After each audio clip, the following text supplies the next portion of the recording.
بسم اللہ الرحمن الرحیم۔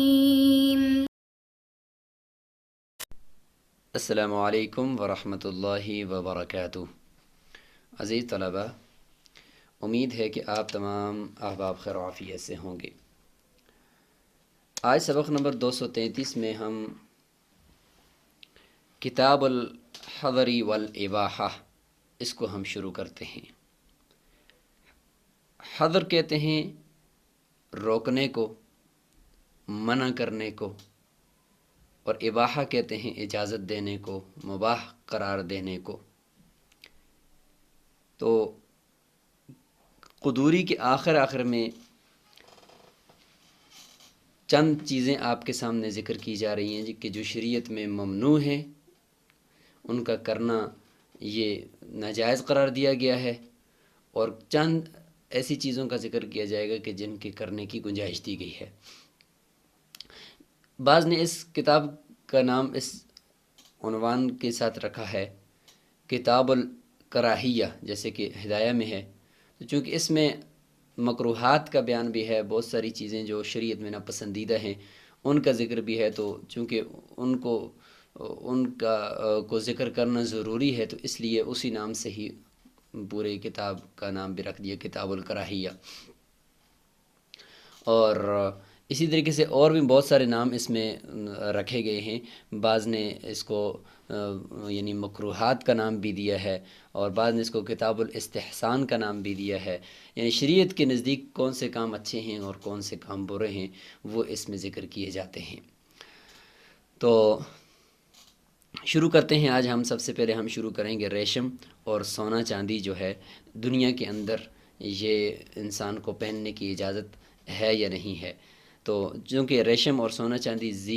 تزین کے لیے پہنے جاتے ہیں، تو دنیا کے اندر مسلمان کے لیے اس سے تزین حاصل کرنے کی کتنی گنجائش ہے اور کتنی نہیں ہے، تو اس کے اوپر بات کرتے ہیں۔ فرمایا لا یحل للرجال لبس الحریر ویحل للنساء۔ سب سے پہلا حکم تو یہ ہے کہ ریشم کو استعمال کرنے کی کیا گنجائش ہے یا نہیں ہے، تو فرمایا مردوں کے لیے تو حلال نہیں ہے۔ حدیث میں آتا ہے کہ یہ جو ریشم ہے یہ ہماری امت کے مردوں کے لیے حلال نہیں ہے، بلکہ عورتوں کے لیے حلال ہے، اور ہمارے لیے یعنی یہ آخرت میں ہے، اور کفار اور فجار کے لیے یہ دنیا کی تزین اور زینت ہے۔ تو اس لیے اس حدیث کی روح سے فرمایا کہ یہ مردوں کے لیے ریشم کا پہننا جائز نہیں ہے، چونکہ تزین ہے اور زینت حاصل کرنا یہ تو عورتوں کے لیے ہوتا ہے، مردوں کے لیے تزین نہیں ہوتا، تو اس لیے ان کے لیے جائز نہیں ہے۔ اس لیے کہ حضور صلی اللہ علیہ وسلم نے جب ایک دفعہ منع فرما دیا، اور بہت سارے صحابہ کرام نے اس روایت کو لیا ہے کہ ہادان حرامان علی ذکور امتی حلال لاناثہم، تو یعنی یہ کہ ان کی یا حلال لاناثہم کہ ان کی عورتوں کے لیے تو حلال ہے، یعنی سونا چاندی حضور صلی اللہ علیہ وسلم نے اور ریشم کے بارے میں فرمایا کہ یہ عورتوں کے لیے تو حلال ہے لیکن مردوں کے لیے نہیں ہے۔ یاد رکھیں، ایک ہوتا ہے پہننا ریشم کو، اور سونے چاندی کی بات بھی آ رہی ہے، ریشم کا پہننا جسم پر، اور ایک ہوتا ہے کسی بستر یا تکیہ یا ان جیسی چیزوں کے اندر کچھ لگا ہونا۔ ویسے پرانے جو ماڈل آتے تھے اور پرانے جو سوٹ ہوتے تھے، تو ان سوٹوں کے اندر کچھ لوگو یا ڈیزائن کرتے ہوئے کپڑے کو اس کی کچھ علامت کے طور پر ریشم کے ذریعے سے وہ علامت لگائی جاتی تھی، تو چونکہ وہ بہت تھوڑی سی تھی اور عموم بلوہ کی وجہ سے اس کی پھر اجازت بھی دینی پڑی، تو اس لیے اگر اس طریقے سے کسی کپڑے کے آستین کے جھالر کے اندر یا کوئی لوگو وغیرہ ڈیزائن کرتے وقت اس میں اگر تھوڑا سا ریشم لگا ہوا ہے، یعنی 4 انگلیوں کی بقدر، یعنی انگلیوں کی جو چوڑائی ہے نا، اس کی 4 انگلیوں کی بقدر اگر لگا ہوا ہو تو اس کی گنجائش ہے، لیکن اس سے زیادہ گنجائش مردوں کے لیے نہیں ہے۔ اس لیے فرمایا کہ ولا باس بتوسدہ، اگر کسی تکیے کے اندر ہے تو اس کے ریشم کے تکیے کے اوپر ٹیگ لگانے میں بہرحال کوئی حرج نہیں ہے، اس لیے کہ حضرت عبداللہ بن عباس رضی اللہ تعالیٰ عنہ کا عمل اور حضور صلی اللہ علیہ وسلم کا عمل وہ یہ ثابت ہے کہ انہوں نے ایسے تکیے کے اوپر ٹیگ لگائی تھی کہ جو ریشم کا، جس کے اندر ریشم لگا ہوا تھا۔ عند ابی حنیفہ رحمہ اللہ وقال سیبین فرماتے ہیں کہ یکرہ توسدہ، وہ فرماتے ہیں کہ چونکہ مطلقاً آیا ہوا ہے کہ یہ ریشم کو استعمال کرنا ناجائز ہے، تو لہٰذا اس کے اوپر ٹیگ لگانا بھی پھر مکروہ ہونا چاہیے۔ ولا بأس بلبس الحریری والدیباجی فی الحرب عندہما، لیکن صاحبین فرماتے ہیں کہ ریشم موٹا یا پتلا، جس قسم کا بھی دیباج بھی ریشم کو ہی کہتے ہیں، کہ ان کا پہننا جنگ کے اندر یہ جائز ہے، اس میں کوئی حرج نہیں ہے، کیونکہ ضرورت ہے وہاں پر کہ ریشم اگر جسم پر ہوگا تو اس پہ تلوار اثر نہیں کرتی، یا وہ چمکتا اتنا ہے کہ دشمن اس کی طرف دیکھ نہیں پاتا، اس کی نظریں چندھا جاتی ہیں، تو اس لیے فرمایا کہ اس کی گنجائش ہونی چاہیے۔ وَيُكْرَهُ عِنْدَ ابی حنیفہ رحمہ اللہ، امام ابو حنیفہ رحمۃ اللہ علیہ فرماتے ہیں کہ جب ایک دفعہ اس کا پہننا مقرور قرار دے دیا گیا ہے تو پھر یہ مطلقاً ہے، لہذا جنگ کے اندر بھی ایسا خالص ریشم پہننا کہ جس کا تانا اور بانا، چونکہ کپڑے کے اندر ایک ہوتا ہے تانا، ایک دھاگا تانے کا ہوتا ہے، دوسرا بانے کا ہوتا ہے، تو اصل تو بانا ہے، تو لہذا وہ فرماتے ہیں کہ اگر ایسا کپڑا ہوگا جس کا تانا یعنی پہلا دھاگا وہ ریشم کا ہو، اور بانا جو ہے وہ اگر کسی اور دھاگے کا ہو، سوتی دھاگے کا ہو، تو اس سے جب ضرورت پوری ہو سکتی ہے، یہ جنگ کے اندر کافی ہو جاتا ہے، تو پھر خالص ریشم جس کا تانا اور بانا دونوں ریشم کا ہو، پھر اس کی اجازت نہیں ہونی چاہیے۔ ولا بأس بلبس الملحم، کہتے ہیں کہ ملحم وہی آ گیا، ملحم ریشم پہننے کی اجازت ہے، وہ اس کی تشریح کر رہے ہیں کہ وہ ملحم اس طرح کا کپڑا ہوتا ہے کہ اذا کان، یعنی بشرط ہے کہ اس کا جو صداہ ابریسمن، اس کا جو ابریسم بھی ریشم کو کہتے ہیں، کہ جس کا تانا، صدا کہتے ہیں تانے کو، جس کا تانا جو ہے وہ ریشم کا ہو، ولحمتہ قطنا، اور اس کا جو اوپر بانا ہے وہ روئی کا ہو، او خزن، یا کسی اور دھاگے کا ہو، یعنی سوت وغیرہ کا ہو، تو اس کی پھر گنجائش ہے۔ تو وہ فرماتے ہیں کہ جب اس سے ضرورت پوری ہو جاتی ہے جنگ کے اندر، تو پھر دوسرا خالص ریشم پہننے کی اجازت امام ابو حنیفہ رحمۃ اللہ علیہ کے نزدیک نہیں ہے۔ ولا يجوز للرجل التحلی بالذهب والفضة، یہاں سے سونے اور چاندی کا استعمال ذکر کیا جائے گا، کہ سونے اور چاندی کو ایک تو یہ ہوتا ہے پہننا، اس کا زیور پہننا، اور دوسرا ہوتا ہے اس کے برتنوں کو استعمال کرنا۔ تو یہاں پہ سب سے پہلے زیور کا ذکر کیا جائے گا کہ اس کا جو زیور ہے اس کو پہننے کی گنجائش ہے یا نہیں ہے۔ فرماتے ہیں کہ مردوں کے لیے تو نہیں ہے، چونکہ یہ زیب و زینت کی چیز ہوتی ہے، اور مردوں کے لیے زیب و زینت اس سے کرنا ویسے بھی یہ مناسب نہیں ہے شریعت میں، تو اس لیے اس سونے چاندی کو پہننے کی اجازت نہیں ہے۔ حضور صلی اللہ علیہ وسلم نے فرمایا کہ ہادانی حرامانی علی ذکور امتی، کہ میری امت کے مذکروں پر یعنی مردوں پر یہ حرام قرار دیا گیا ہے، چونکہ یہ تو ہمارے لیے مرنے کے بعد یعنی قیامت میں جنت میں ہمیں یہ پہنایا جائے گا، دنیا میں یہ ہمارے لیے نہیں ہے۔ تو لہٰذا فرمایا کہ مردوں کے لیے جائز نہیں ہے سونے اور چاندی کو پہننا۔ ولا بأس بالخاتم والمنطقۃ وحلیۃ السیف من الفضة، فرماتے کہ ہاں انگوٹھی اگر چاندی کی ہو، یعنی 4 ماشا سے کم کی ہو، اس سے زیادہ کی نہ ہو، تو اس کی گنجائش ہے، یعنی حلقہ اس کا 4 ماشا سے کم کا ہو، اور درمیان میں جو پتھر وغیرہ وہ تو چاہے جس چیز کا بھی ہو وہ اجازت ہے۔ منطقہ یعنی کمر بند جو ہوتا ہے، تو اس کے اوپر اگر تھوڑا بہت چاندی لگا ہوا ہے، وحلیۃ السیف، اور تلوار کے دستے کے اوپر چاندی وغیرہ لگا ہوا ہے، تو یہ چونکہ تھوڑا ہوتا ہے اس لیے اس کی گنجائش ہے، اور جو ہے تلوار کے اندر تو چاندی جو ہوتا ہے وہ پہنا تو ہوا تو نہیں ہوتا، اس لیے اس کی گنجائش معلوم ہوتی ہے۔ وَيَجُوزُ لِلنِّسَاءِ التَّحَلِّ بِالذَّهَبِ وَالْفِضَّةِ، لیکن عورتوں کے لیے سونا چاندی جو کہ وہ زیب و زینت کے لیے ہے، اور عورتیں زیب و زینت ہی کرنا ان کے لیے مستحسن ہے، اس لیے ان کے لیے جائز ہے۔ وَيُكْرَهُ أَن يُلْبِسَ الصَّبِيَّ الذَّهَبَ وَالْحَرِيرَ، فرماتے ہیں کہ جو چیز خود پہن نہیں سکتے وہ دوسرے کو پہنانے کی بھی اجازت نہیں ہے، لہٰذا سونا اور چاندی جس طریقے سے انسان خود پہننا اس کے لیے مردوں کے لیے جائز نہیں ہے، تو کوئی مرد اپنے بچے کو پہنا بھی نہیں سکتا۔ ولا یجوز الاکل،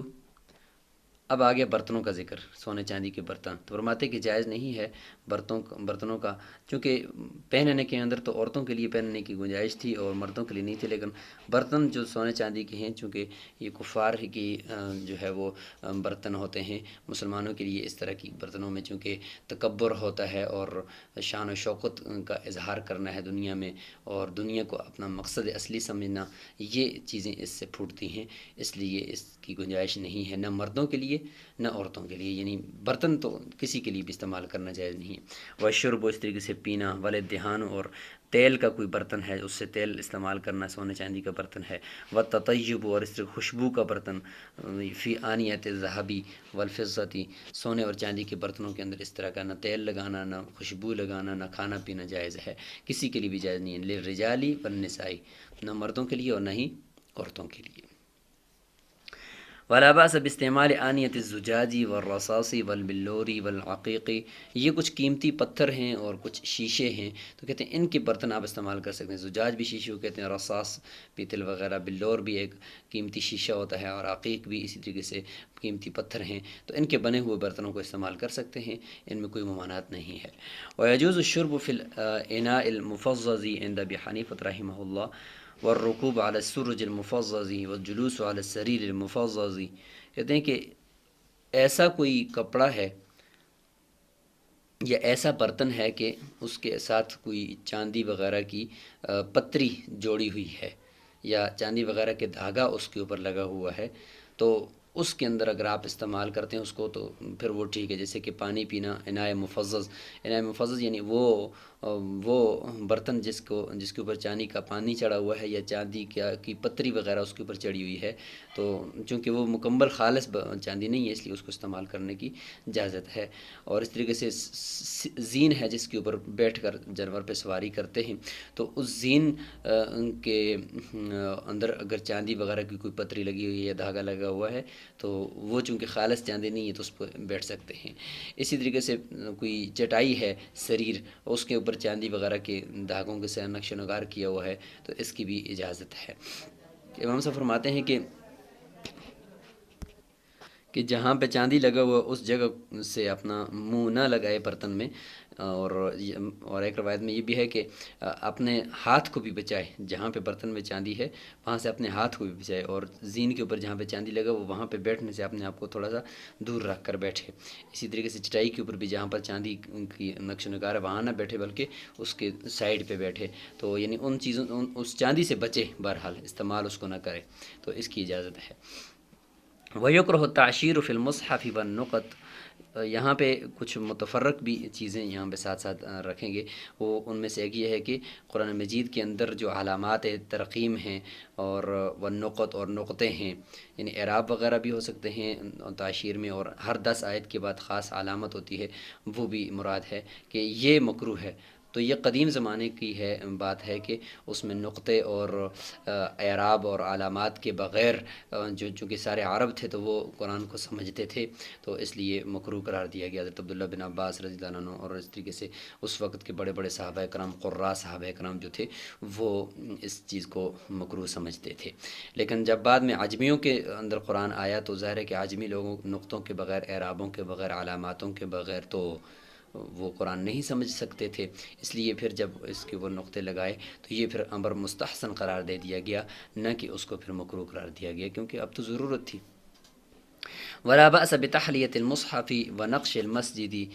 وزخرفته بماء الذهب، فرماتے ہیں کہ قرآن مجید کو یعنی آراستہ پیراستہ کرنا سونے کے پانی سے، یا اس کے اوپر سونے کی یا چاندی کی کڑھائی وغیرہ کرنا، یا مسجد کے اندر نقش و نگار کرنا، یا اس کو مزین کرنا، زخرفته یعنی اس کو یعنی زخرف کہتے ہیں، مطلب مزین کرنا اور اس کے اندر نقش و نگار کرنا سونے کے پانی سے، اس کی گنجائش ہے۔ یعنی قیامت کی نشانیوں میں سے ایک نشانی جو قرار دیا گیا ہے کہ مسجدوں کو مزین کیا جائے گا، لیکن اس میں یہ کہ ساتھ ساتھ ویران کیا جائے گا، اگر عبادت کی جا رہی ہے تو پھر اس کو مزین کرنے میں بھی کوئی حرج نہیں ہے۔ قرآن مجید کے اوپر بھی اگر اس کو خوبصورت بنانے کے لیے اس کے اوپر اگر نقش و نگار کا کپڑا یا جلد وغیرہ کی جائے تو اس میں بھی کوئی حرج نہیں ہے۔ وَيُكْرَهُ استخدام الخصیان، کہتے ہیں کہ خصی یعنی وہ آدمی جس کی خصیتین نکالے ہوئے ہیں، اس سے خدمت لینا، اس کو اپنا ملازم رکھنا، یعنی بعض لوگ یہ سمجھتے ہوں کہ شاید یہ ہمارے گھر کی عورتوں کی طرف نہیں دیکھے گا، تو یہ اس کا مطلب یہ ہوا کہ پھر لوگوں کو خصی کرنے کی ترغیب ہے اس میں، اس طرح کی ملازم رکھنے میں، تو اس لیے فرماتے ہیں کہ یہ مکروہ اس طرح نہ کیا جائے، کیونکہ یہ ایسا کرنا انسانوں کے لیے تو جائز نہیں ہے۔ البتہ یہ چونکہ مسلح ہے نا، مسلح ہے، جس طریقے سے کوئی اعضاء کو کاٹ دیا جائے تو یہ بھی ایک طرح کا مسلح ہے، اور مسلح شریعت میں حرام ہے۔ البتہ جانوروں کے لیے جائز ہے، فرمایا کہ ولا بأس بخصاء البہائم، دیکھیں کتاب الحظری والاباحہ میں ناجائز اور جائز چیزوں کا ذکر کیا جا رہا ہے کہ شریعت میں کون سی چیزیں اچھی ہیں اور کون سی چیزیں بری ہیں۔ تو فرماتے ہیں کہ جانوروں کو خصی کرنے میں کوئی حرج نہیں ہے، کیونکہ حضور صلی اللہ علیہ وسلم نے 2 ایسے مینڈے ذبح کیے ہیں جو خصی کیے ہوئے تھے، کیونکہ اس سے پھر اس کی شرارت ختم ہو جاتی ہے، بیل کی شرارت ختم ہو جاتی ہے، بیل پھر حال کے اندر جوتنے میں، زمین جوتنے میں پھر وہ بدکتا نہیں ہے، اور اسی طریقے سے بکرے کا گوشت بھی خوبصورت ہو جاتا ہے، اچھا ہو جاتا ہے اس کی وجہ سے۔ وَإِنزَاءِ الْحَمِيرِ عَلَى الْخَيْلِ، اور اس طریقے سے گدے کو یعنی گدی کو گھوڑی کے اوپر چڑھانے میں بھی کوئی حرج نہیں ہے، یعنی گدھا اگر گھوڑی کے ساتھ جفتی کرے گا تو اس سے خچر پیدا ہوگی، تو عام طور پہ تو شرفاء کے لیے اس طرح کرنا جائز نہیں ہے، لیکن حضور صلی اللہ علیہ وسلم چونکہ خچر کے اوپر خود انہوں نے سواری فرمائی ہے، تو اس کی وجہ سے معلوم ہوا کہ اگر یہ حرام ہوتا تو حضور صلی اللہ علیہ وسلم خچر پر سواری نہ کرتے، تو معلوم ہوا کہ اس کی بھی گنجائش ہے۔ اچھا، یہاں سے آگے ہدیے سے متعلق ہے کہ یعنی آگے کچھ ایسی بات کر رہے ہیں کہ شہادت یا آپ کو کوئی آ کر خبر دیتا ہے کسی کام کے جائز ہونے کی یا ناجائز ہونے کی، یا آپ کے اوپر کسی چیز کے لازم ہونے کی، یا آپ کے لیے کسی چیز کی اجازت کی آپ کو کوئی آ کر خبر دیتا ہے، تو اس خبر کو آپ قبول کریں گے یا نہیں کریں گے، اس سے متعلق آگے بات چل رہی ہے۔ تو ایک ہوتا ہے معاملات، لین دین یا بے شرح، اس کے اندر اگر کوئی آ کر آپ کو خبر دیتا ہے کہ یہ چیز آپ کو اجازت ہے کہ آپ اس کو لے لیں، خرید لیں، یا یہ کہ یہ چیز آپ لے سکتے ہیں، یا آپ کے اوپر اتنی چیز لازم ہے دوسری، تو یہ معاملات ہیں۔ تو معاملات کے اندر اگر کوئی ایک آدمی ہے اور اگرچہ وہ غلام ہے یا بچہ ہے تو پھر آپ اس کی بات کو بھی قبول کر سکتے ہیں، یا ہدیے وغیرہ کے اندر بھی، اور اسی طریقے سے اس طرح کی چیزوں میں، چونکہ یہ بہت زیادہ تعداد میں ہوتے ہیں، تو اس میں اگر آپ عادل آدمی کو ڈھونڈتے رہیں گے گواہی کے لیے یا خبر کے لیے، تو پھر تو معاملات جو ہے وہ آگے چل نہیں پڑیں گے۔ اس لیے فرمایا کہ اس میں اس طرح کے معاملات میں کسی فاسق آدمی، یعنی ہے تو گناہ گار ہے لیکن ہے وہ گواہی کا اہل ہے فی نفسہ ہی، تو اس کی گواہی بھی قبول کی جائے گی۔ فرمایا کہ وَيَجُوزُ أَن يُقْبَلَ فِي الْهَدِيَّةِ وَالْإِذْنِ، کہتے ہیں کہ ہدیے کے اندر اور اذن کے اندر، اجازت کے اندر، غلام کا قول بھی اور بچے کا قول بھی معتبر ہے، اس کی بات کو بھی مان لیا جائے گا۔ یعنی اگر آپ کو ایک غلام یا بچہ آ کر کی چیز دیتا ہے کہ یہ چیز آپ کو میرے باپ نے دی ہے یا میرے بڑے نے دی ہے، آپ اس کو قبول کریں، تو وہ ہدیے کے طور پر آپ اس کو قبول کر سکتے ہیں، کیونکہ اس میں کوئی اتنا بڑا کوئی حق لازم نہیں کیا جا رہا، تو اس لیے اس میں ان کی بھی گواہی قبول کی جائے گی۔ ہوتا ہی ایسے ہے کہ بڑے جو ہوتے ہیں وہ بچے کو یا غلام کو کوئی چیز دے کر ہی دوسری کی طرف بھیجتے ہیں۔ اس طریقے سے اذن وغیرہ کہ بھائی آپ کو میرے باپ نے اجازت دے دی ہے کہ آپ یہ چیز استعمال کر سکتے ہیں، تو یہ اس میں اس کی بات کو قبول کیا جائے گا۔ وَيُقْبَلُ فِي الْمُعَامَلَاتِ قَوْلُ الْفَاسِقِ، اور معاملات وغیرہ میں چونکہ بازار کے اندر ہوتے ہیں تو وہاں پہ فوراً کسی آدمی نے اگر آ کر آپ کو بتایا کہ بھئی یہ چیز اتنے کی ہے آپ اس کو خریدیں، یا یہ اتنے کی ہے آپ اس کو مجھ پر بیچیں، تو مطلب اس طرح کے جتنے بھی معاملات ہوتے ہیں اس میں عادل آدمی کا ڈھونڈنا یہ مشکل کام ہوتا ہے۔ اگرچہ عادل آدمی کا ہونا یہ زیادہ بہتر ہے، لیکن اگر نہ ملے تو ایک فاسق یعنی خود اپنے فی نفس ہی گناہ گار ہے، تو اس کی گواہی بھی قبول کی جائے گی، یا اس کا قول بھی معتبر ہوگا۔ وَلَا يُقْبَلُ فِي أَخْبَارِ الدِّيَانَاتِ، البتہ دینی کوئی خبر ہے، دینی خبر دینے میں صرف عادل آدمی ہونا چاہیے، ایک بھی کافی ہے لیکن الا قول العدل، عادل آدمی ہونا چاہیے، یعنی خود اپنے فی نفس ہی اس کی شخصیت وہ نیک ہو۔ مثال کے طور پر کسی نے آ کر کہا کہ یہ جو پانی ہے یہ پانی آپ استعمال کریں، یہ پاک ہے، تو اگر وہ آدمی بچہ ہے یا کوئی فاسق قسم کا آدمی ہے تو آپ اس کی بات کو قبول نہ کریں، آپ خود تحاری کریں۔ اگر وہ نیک آدمی ہے اور خود وہ نماز گزار ہے، تو اگر آپ اس کی وہ آ کر آپ کو کہتا ہے کہ پانی پاک ہے، میں خود بھی اس سے وضو کرتا رہتا ہوں، آپ بھی اس سے کریں، تو پھر آپ اس کی بات کو مان کر وہاں پہ وضو کر سکتے ہیں۔ تو یہاں تک یہ بات مکمل ہو گئی ہے۔ انشاءاللہ اگلے سبق کے اندر ہم بد نظری وغیرہ اور انسان کو اگر دیکھے گا تو اس کے کتنے جسم کے حصے کے اوپر نظر ڈالنا کی گنجائش ہے اور کتنے حصے کے اوپر نظر ڈالنے کی گنجائش نہیں ہے، محرم اور غیر محرم کا ذکر بھی انشاءاللہ اگلے سبق کے اندر آ رہا ہے۔ السلام علیکم ورحمۃ اللہ وبرکاتہ۔